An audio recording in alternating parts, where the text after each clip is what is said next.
வணக்கம். அன்பு தமிழ் பாரதி நேயர்களே! இன்னைக்கு பார்த்தாச்சுன்னா, ஒரு முக்கியமான ஒரு தகவலோட இன்னைக்கு வந்திருக்கிறோம். என்னன்னு பார்த்தாச்சுன்னா, இன்னைக்கு நமக்கு கேரளாவுல ஏற்பட்ட ஒரு மிகப்பெரிய ஒரு ஒரு ஒரு இயற்கை பேரழிவு. இதுவரைக்கும் நமக்கு பார்த்த இயற்கை பேரழிவுல ஒரு மிகப்பெரிய ஒரு இயற்கை பேரழிவா கேரளாவ நிலைகுலைய செய்திருக்கு அப்படி சொல்லலாம். கேரளாவில இருக்கக்கூடிய வயநாடு பகுதியில் ஏற்பட்ட ஒரு மிகப்பெரிய நிலச்சரிவுல கிட்டத்தட்ட நூத்துக்கணக்கான மக்கள் இறந்து போயிருக்காங்க. அதாவது தோட்ட வேலைக்காக வந்த ஏராளமான தொழிலாளர்கள் கிட்டத்தட்ட ஒரு 400 பேர் அங்க தங்கியிருந்திருக்காங்க. தோட்ட வேலைக்காக வந்தவங்க. அந்த தோட்ட வேலைகள் அந்த எஸ்டேட்டுக்கு பக்கத்துல இருக்கக்கூடிய லைன் வீடுகள்ல தங்கியிருந்தாங்க. அந்த 400 பேர்ல அந்த மண் சரிவு, அந்த திடீர்னு ஏற்பட்ட அந்த மழையினால ஏற்பட்ட ஒரு மண் சரிவுல, ஒரு அங்கே தங்கியிருந்தவங்கள்ல ஒரு நூற்றுக்கணக்கான பேர் இந்த மண் சரிவுல மண்ல புதையுண்டு இறந்திருக்காங்க அப்படிங்கக்கூடிய செய்தி ஒரு மிகப்பெரிய ஒரு அதிர்ச்சிய நாடு முழுவதிலுமே மிகப்பெரிய அதிர்ச்சிய ஏற்படுத்தியிருக்கு. இன்னும் அங்க மீட்பு பணிகள்ல ஈடுபட்டுட்டு இருக்காங்க. மீட்பு குழுவினர் மீட்பு பணிகள்ல ஈடுபட்டுட்டு தான் இருக்காங்க. இன்னைக்கு இந்த கேரளால ஏற்பட்ட ஒரு மிகப்பெரிய இந்த பேரழிவு, ஒரு இயற்கை பேரழிவு நம்ம மனித குலத்திற்கு ஒரு மிகப்பெரிய ஒரு எச்சரிக்கை கொடுத்திருக்குன்னே சொல்லலாம். கேரளாவுல இதுவரைக்கும் இல்லாத அளவுக்கு அங்க அந்த பகுதியில பார்த்தாச்சுன்னா, ஒரு 300 மில்லிமீட்டர் அளவுக்கு ஒரு மழை ஒரே நாள்ல ஒரு மழை பெய்திருக்குது. இந்த 300 மில்லிமீட்டர் அளவுக்கு பெய்த இந்த மழையில் ஏற்படக்கூடிய தாக்கம் தான் அங்க இந்த ஒரு மிகப்பெரிய ஒரு நிலச்சரிவை ஏற்படுத்தியிருக்கு. இந்த நிலச்சரிவுனால அங்க ஒரு மிகப்பெரிய ஒரு அழிவை கேரளா பகுதியில சந்திச்சிருக்காங்க. இது நாடு முழுவதிலுமே ஒரு மிகப்பெரிய ஒரு அதிர்ச்சி ஏற்படுத்தியிருக்கக்கூடிய ஒரு ஒரு மிகப்பெரிய ஒரு சோக சம்பவமா நிகழ்ந்திருக்குது. எல்லா நாட்டில் உள்ள எல்லா மக்களுக்குமே இது ஒரு மிகப்பெரிய ஒரு அதிர்ச்சி ஏற்படுத்தக்கூடிய ஒரு சம்பவம். ஆனா இதுல இருந்து நம்ம தெரிஞ்சுக்க வேண்டிய ஒரு முக்கியமான விஷயம் என்னன்னு பார்த்தாச்சுன்னா, இன்னைக்கு உலக அளவுல ஏற்பட்டிருக்கக்கூடிய ஒரு மிகப்பெரிய ஒரு காலநிலை மாற்றம். இந்த காலநிலை மாற்றம், இந்த கிளைமேட் சேஞ்ச், குளோபல் வார்மிங் இது எல்லாமே ஒரு மிகப்பெரிய அளவுல இயற்கையில ஒரு மிகப்பெரிய ஒரு மாற்றத்தை ஏற்படுத்தியிருக்குது. மிகப்பெரிய இயற்கை பேரழிவுகளை ஏற்படுத்த தயாராயிட்டு இருக்கு. தொடர்ந்து நம்ம பார்த்தாச்சுன்னா, அதிகமான ஒரு இயற்கை பேரழிவுகள சந்திச்சுட்டு இருக்கிறோம். இதுக்கெல்லாம் காரணம் என்னன்னு பார்த்தாச்சுன்னா, இந்த கிளைமேட் சேஞ்ச். அதாவது சமீப காலமா இந்த கிளைமேட் சேஞ்ச் அப்படிங்கக்கூடிய விஷயம் பொதுமக்களிடையே அதிகமாக பேசக்கூடிய ஒரு விஷயமா இருக்குது. இது உலக அளவில ஒரு மிகப்பெரிய பிரச்சனையா இருக்குது. உலக அளவில பல்வேறு நாடுகள், அந்தந்த நாடுகளோட அரசாங்கமே இந்த பருவநிலை மாற்றத்தை பத்தின ஒரு மிகப்பெரிய ஒரு விழிப்புணர்வை ஏற்படுத்திட்டு இருக்காங்க. இன்னும் நாம இந்த பருவநிலை மாற்றத்தை தெரிஞ்சுக்காம இருக்கிறது நமக்கு ஒரு மிகப்பெரிய ஒரு பாதிப்பை ஏற்படுத்தும் அப்படிங்கிறதுல எந்த விதமான ஐயமும் இல்லை. ஏன்னா இது நம்முடைய ஒவ்வொருத்தரையும் நம்முடைய ஒவ்வொருத்தருடைய வாழ்க்கையும் தனிப்பட்ட முறையில பாதிக்கக்கூடிய ஒரு மிகப்பெரிய ஒரு பேரழிவா மாற இருக்கக்கூடிய ஒரு சந்தர்ப்பத்துக்கு வந்துரும். அதனால கண்டிப்பா இந்த பருவநிலை மாற்றம் என்ன, இந்த காலநிலை மாற்றத்தில் ஏற்படக்கூடிய விளைவுகள் என்ன, இதை தெரிஞ்சுக்கிறதுனால நமக்கு நம்ம வாழ்க்கையில ஏற்படக்கூடிய மிகப்பெரிய பிரச்சனைகள் நம்ம தற்காத்துக் கொள்வதற்கான ஒரு வழிமுறைகள் நமக்கு கிடைக்கலாம். அதை பத்தி தான் நம்ம இந்த டீட்டெயிலா இந்த நிகழ்ச்சியில பார்க்க போறோம். அதுக்கு முன்னாடி நீங்க இன்னும் நம்ம சேனலை சப்ஸ்கிரைப் பண்ணலன்னா கீழே இருக்கக்கூடிய ரெட் கலர் பட்டனை கிளிக் பண்ணி நம்ம சேனலை சப்ஸ்கிரைப் பண்ணி ஃபாலோ பண்ணி பாருங்க. இந்த மாதிரியான பயனுள்ள நிகழ்ச்சிகள் தொடர்ந்து நம்ம சேனல் மூலமா கொடுத்துட்டு இருக்கோம். மறக்காம நம்ம சேனலை சப்ஸ்கிரைப் பண்ணி பாருங்க. இப்போ வாங்க நேயர்களே, நம்ம நிகழ்ச்சிக்கு போகலாம்.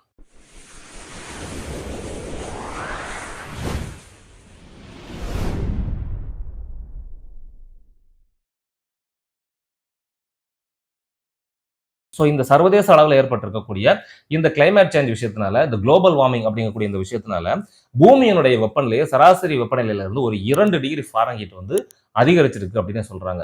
இதுல முக்கியமான இன்னொரு விஷயம் என்னன்னு பார்த்தாச்சுன்னா, கார்பன் வெளிப்பாடுகள். கார்பன் அதிக அளவில் வெளிப்படுறதுனால உங்களுக்கு வளிமண்டலம் அதிக அளவில் மாசுபட்டு அதன் அதன் மூலமாக பூமியினுடைய வெப்பநிலை அதிகரிக்கிறது அப்படின்னு சொல்றாங்க.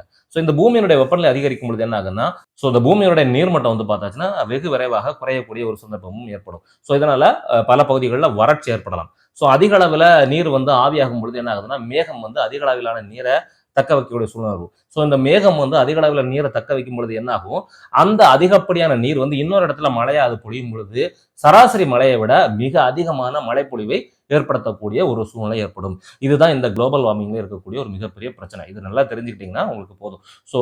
அதிக அளவில் சூடாகி நீர்மட்டம் அதிகமாக சூடாகும் போது சராசரியாக ஒரு நீர்மட்டம் எந்த அளவுக்கு ஆவியாகுமோ அதை விட மிக அதிக அளவில் ஆவியாகி அந்த நீர்மட்டம் அதிக அளவில் கொண்டு போய் செல்லும் பொழுது இன்னொரு இடத்துல மழையாக பொழியும் பொழுது அங்க சராசரி பெய்ய வேண்டிய மழையை விட 2 மடங்கு அங்க மழை பெய்ய வேண்டிய சூழ்நிலை. இதனால அந்த இடத்துல மிக அதிகப்படியான வெள்ளம் ஏற்படுவதற்கான காரணமும் வந்துடும். இதுக்கு காரணம் என்ன? இந்த குளோபல் வார்மிங், இந்த பூமி வெப்பமடைதல் தான் இதுக்கான முக்கியமான காரணமா இருக்குது. சர்வதேச அளவுல இந்த வெப்பநிலை மாற்றத்தினால் ஏற்படக்கூடிய விளைவுகள்ல இருந்து நாம எப்படி நம்ம இப்போ அந்த பிரச்சனையை நம்ம நம்முடைய பங்களிப்பா நம்ம என்ன செய்யலாம் அப்படிங்கறத நம்ம யோசிக்க வேண்டிய ஒரு காலகட்டம். இதுல நம்ம தனிப்பட்ட மனிதர்களாக நம்ம எடுக்கக்கூடிய ரெஸ்பான்சிபிலிட்டி என்ன அப்படிங்கிறது சயின்டிஸ்ட் என்ன சொல்றாங்க அப்படின்னு பார்த்தாச்சுன்னா, இந்த கார்பன் வெளிப்பாடுகள் அதிக அளவில் நம்ம பயன்படுத்தக்கூடிய வாகனங்கள்ல இருந்து அதிகமா வருது. வாகனங்களுடைய பயன்பாடுகளை நம்ம குறைக்கலாம். அது மட்டும் இல்லாம இந்த ஏசி பயன்படுத்தக்கூடியதுல வந்து அதிக அளவில் வந்து கார்பன் மோனாக்சைடு வந்து வெளிப்படுறது. இதனால இதுவும் வந்து குளோபல் வார்மிங்க்கு ஒரு முக்கியமான ரீசனா இருக்கு அப்படின்னு சொல்றாங்க. ஸோ இந்த ஏசி பயன்பாடு நம்ம தேவைக்கு ஏசியை பயன்படுத்தலாம், தேவையில்லாத நேரங்களில் ஏசியை வந்து பயன்படுத்தக்கூடாது.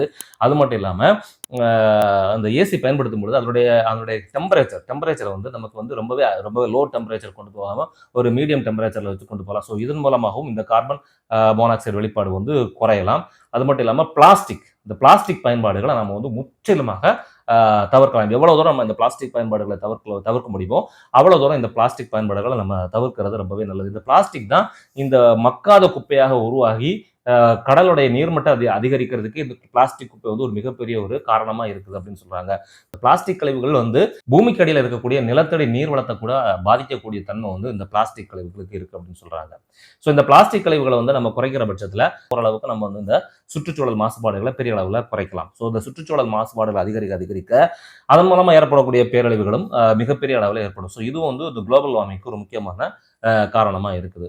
ஸோ அது மட்டும் இல்லாமல் இந்த குளோபல் வார்மிங்ல இருக்கக்கூடிய இன்னொரு மிகப்பெரிய ஒரு விஷயம் என்னன்னா கடல் நீர்மட்டத்தினுடைய உயரத்தை அதிகரிக்கும். அதாவது நீர் அதிகமாக ஆவியாகி போகும், அதனால தான் பெரிய மழை வரும், அதனால தான் பெரிய அளவில் பெருவெள்ளம் ஏற்படும் அப்படின்னு சொல்லிட்டு இருந்த சமயத்தில் இங்கே எதுக்காக வந்து கடல் நீர்மட்டம் அதிகரிக்கும் அப்படிங்கிற ஒரு கேள்வியும் வரலாம். ஸோ இந்த கடல் நீர்மட்டம் எப்படி அதிகரிக்குன்னா இந்த வெப்பநிலை வந்து துருவ பகுதிகளில் அதிகரிக்கும் பொழுது துருவ பகுதிகளில் இருக்கக்கூடிய பனிப்பாறைகள் மிக வேகமாக உருவக்கூடிய ஒரு சூழ்நிலை ஏற்பட்டிருக்குது. ஸோ பனிப்பாறைகள் வேகமாக உருகிறதுனால என்ன ஆகுதுன்னா அந்த பனிப்பாறைகள்ல இருந்து உருகி வரக்கூடிய நீர் வந்து கடல்ல கலக்கும் பொழுது கடலுடைய நீர்மட்டம் அதிகரிக்கும். ஸோ இந்த கடலுடைய நீர்மட்டம் அதிகரிக்கும் பொழுது என்ன ஆகுதுன்னா அந்த கடற்கரை பகுதிகளில் இருக்கக்கூடிய கரைப்பகுதிகளை அரித்து கொண்டே வந்து நிறைய கடற்கரையாக இருக்கக்கூடிய நிறைய ஊர்கள் வந்து அழிவதற்கான வாய்ப்புகளும் இருக்குது. ஸோ இதுதான் இந்த குளோபல் வார்மிங் நமக்கு கொடுக்கக்கூடிய ஒரு மிகப்பெரிய எச்சரிக்கை. மனித குலத்திற்கே இது ஒரு மிகப்பெரிய எச்சரிக்கை மணியாக இந்த விஷயம் நடந்துட்டு இருக்குது. இப்போ வந்து மழைக்காலம் வரும்பொழுது அதிகப்படியான மழை, அதிகப்படியான பெருவெள்ளம், ஸோ இதை வந்து மனிதர்களால் தாங்கிக் கொள்ளவே முடியாத அளவுக்கு ஒரு பெருவெள்ளமும் ஒரு மிகப்பெரிய துன்பத்தையும் இந்த மழை கொடுத்துருது.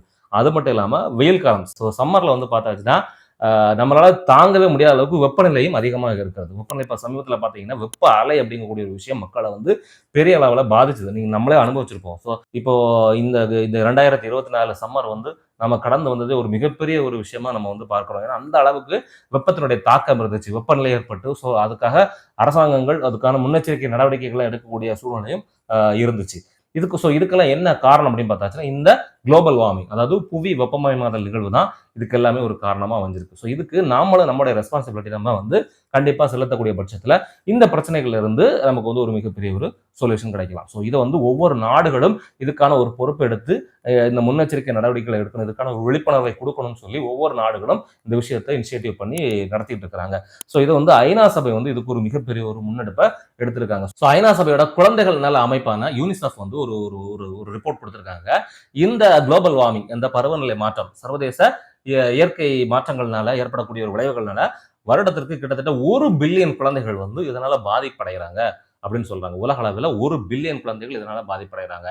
எதனால இந்த 1 பில்லியன் குழந்தைகள் பாதிப்படைகிறாங்கன்னு பார்த்தாச்சுன்னா இந்த பெருவெள்ளங்கள், இயற்கை பேரிடர்கள், இயற்கை சீற்றங்கள்லாம் வரும்பொழுது ஸோ அதிக அளவில் இந்த குழந்தைகள் தான் அதிக அளவில் பாதிக்கப்படுறாங்க. இந்த குழந்தைகளை வச்சுட்டு நம்ம வந்து ஒரு இடத்துக்கு கொண்டு போய் சேஃப்டி பண்ணுறதுக்கும், ஸோ அந்த குழந்தைகளுக்கான உணவு, மருத்துவம் இதெல்லாம் பார்க்கறதுக்கெல்லாம் ரொம்பவே ரிஸ்கான ஒரு விஷயமா இருக்கும். அது மட்டும் இல்லாமல் அந்த காலகட்டங்களில் குழந்தைகளுடைய கல்வி வெகு அளவில் பாதிக்கப்படும். ஸோ இயற்கை பேரிடர்களால அந்த காலகட்டங்களில் குழந்தைகளுடைய படிப்பும் மிகப்பெரிய அளவில் ஒரு பாதிப்பு ஏற்படக்கூடிய சூழ்நிலையும் இருக்கும் அப்படின்னு சொல்லி அந்த யூனிசெஃப் அமைப்பு வந்து ஒரு மிகப்பெரிய ஒரு எச்சரிக்கை கொடுத்துருக்காங்க. ஸோ இது ஒவ்வொரு தனிப்பட்ட மனிதர்களாகிய நாமளும் இதில் நம்மளும் நமக்கான ஒரு ரெஸ்பான்சிபிலிட்டியா இந்த பருவநிலை மாற்றத்தை கொடுத்து ஒரு ஒரு விழிப்புணர்வை நம்ம வந்து ஏற்படுத்திக்கலாம். ஸோ நம்மளால முடிஞ்ச அளவுக்கு நம்ம வந்து இந்த கார்பன் பயன்பாடுகளை வந்து குறைச்சிக்கலாம். தேவைக்கு மட்டுமே நம்ம வாகனங்களை பயன்படுத்தலாம். ஸோ நம்மளால கொஞ்சம் வெளியே ரிலாக்ஸாக போயிட்டு வரணும், ஸோ கார் இல்லாமல் ஒரு இடத்துக்கு போக முடியுமா அப்படிங்கிறத யோசிக்கலாம். ஸோ நம்ம வந்து பப்ளிக் டிரான்ஸ்போர்ட்டை பயன்படுத்துறதுக்கு நம்ம வந்து முயற்சி எடுக்கலாம். ஸோ இந்த மாதிரி நம்மளால என்ன முடியுமோ அந்த முயற்சிகளை நம்ம வந்து ஒருத்தர் எடுக்கலாம். ஸோ அட்லீஸ்ட் குறைந்தபட்சம் இந்த ஏசி பயன்பாடுகள் இந்த மாதிரி விஷயங்கள்ல கூட நம்ம வந்து நம்முடைய கவனத்தை செலுத்தலாம். அந்த பிளாஸ்டிக்கை தவிர்க்கலாம். ஸோ இதுல முக்கியமான இன்னொரு விஷயம் என்ன, அந்த மரம் வளர்த்தல், அதாவது இயற்கையை பசுமையா வைக்கும் பொழுது ஸோ அது இன்னும் அந்த இயற்கை வந்து அந்த இயற்கையோட ஹீட் வந்து நம்ம வந்து தணிக்கிறதுக்கு இயற்கை நம்மளுடைய நேச்சரை நம்ம வந்து இன்னும் கொஞ்சம் கிரீனிஷா கொண்டு வரலாம்.